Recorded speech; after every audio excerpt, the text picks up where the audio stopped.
Hi everyone, welcome back to the Daily Dose English. I'm Lisa, and today we're going to talk about something that every English learner struggles with at some point: grammar. Oh no, grammar.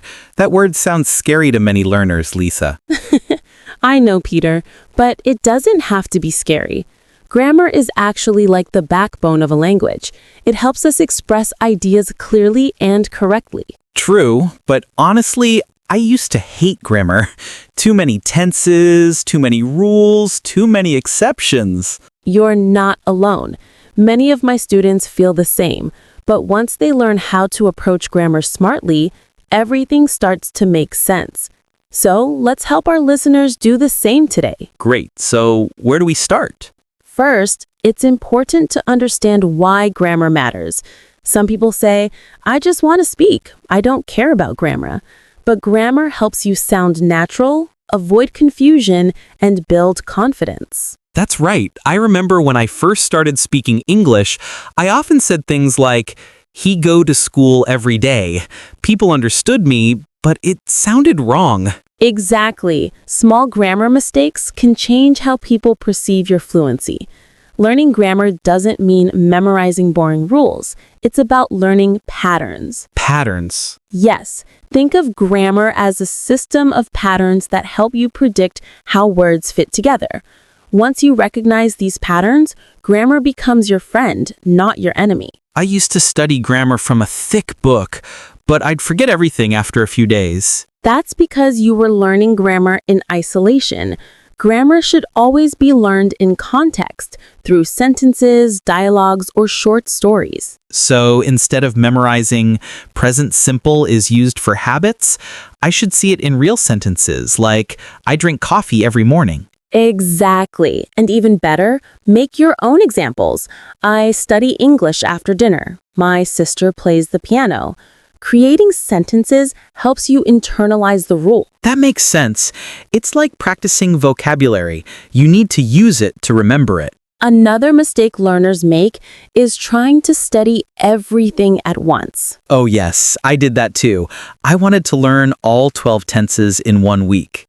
That's ambitious, but not effective. The brain needs repetition and focus. Instead, focus on one topic, like present simple or past continuous, for a few days. And how should I practice that one topic? Use it everywhere, in your writing, speaking, or even when thinking.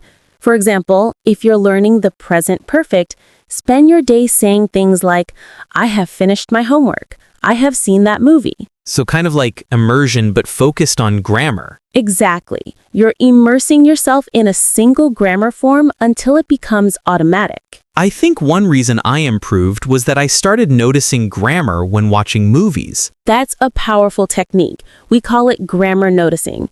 When you read or listen to English, don't just focus on the meaning, pay attention to how sentences are built. For example, I heard someone say, if I had known, I would have gone.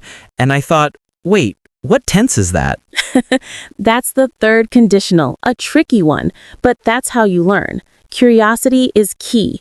When you notice something interesting, pause, look it up, and try making your own example. Like, if I had studied harder, I would have passed the exam. Perfect! That's how you make grammar active learning instead of passive exposure. Some learners understand grammar well, but when they speak, everything disappears. Yes, that's because grammar knowledge stays in the brain.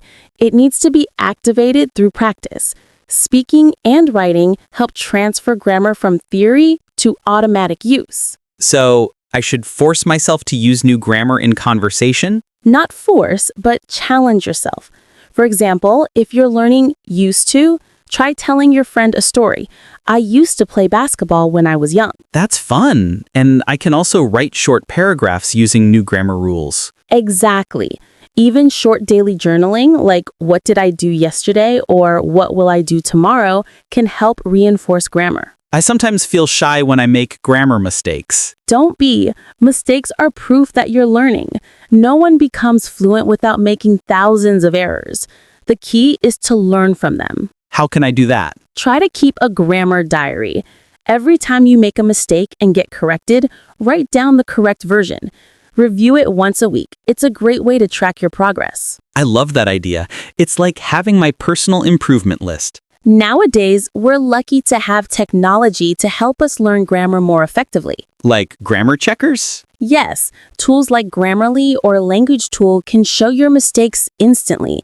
But be careful, don't rely on them blindly. Always try to understand why something is wrong. Right. I also enjoy grammar apps like English Grammar in Use or doing short quizzes online. Perfect. Gamified learning keeps motivation high. You can even join grammar-focused YouTube channels or podcasts, like ours. Yes, the Daily Dose English. The best way to make grammar stick is to connect it to your life. How do you mean? For instance, if you're learning the future tense, talk about your weekend plans. I'm going to visit my parents. I'll cook dinner. When grammar connects with your real experiences, it becomes meaningful. So the rule is make grammar personal. Exactly. The more it relates to you, the easier it stays in your memory. I guess grammar takes time, right? Absolutely. Learning grammar is like building muscle. It needs consistent practice. 10 minutes every day is better than 2 hours once a week. That's encouraging. I used to feel frustrated when I forgot a rule. Don't worry, even native speakers forget grammar rules sometimes. What matters is communication and gradual improvement. That makes sense. Progress, not perfection. Exactly, Peter. So to summarize, if someone wants to master English grammar, they should learn grammar in context, focus on one topic at a time, notice grammar when reading or listening, apply grammar in speaking and writing, learn from mistakes, use smart tools, connect grammar with real life, and be consistent. Perfect summary. And remember, grammar isn't a monster, it's your map to clarity and confidence. I love that. Grammar is the map and vocabulary is the vehicle. Together, they take you anywhere in English. Beautifully said, Peter. Thanks, Lisa. This episode made me feel that grammar can actually be fun. That's the spirit. And to all our listeners, don't fear grammar. Embrace it, use it, play with it. Soon you'll find yourself speaking and writing with ease. Thanks for tuning in to the Daily Dose English. Don't forget to subscribe and share this episode with your friends who are also learning English. See you in the next episode.